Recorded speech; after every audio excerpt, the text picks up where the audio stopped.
শাহবাগের মঞ্চে আবার এসে জড়ো হয়েছি।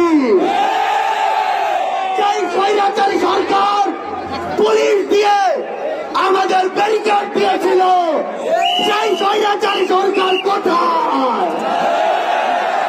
সেই পুলিশ কোথায়? আমরা স্পষ্ট করে বলে দিতে চাই, বাংলাদেশের ছাত্র জনতাকে ব্যারিকেড দিয়ে আটকে দেওয়া সম্ভব নয়।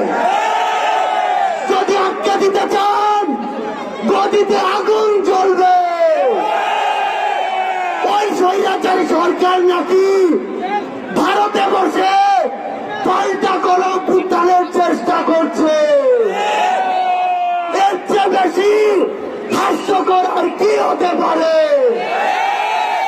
আমরা স্পষ্ট করে বলে দিতে চাই, যদি যেখান থেকেই হোক পাল্টা কোন অভ্যুত্থানের চেষ্টা করে থাকে,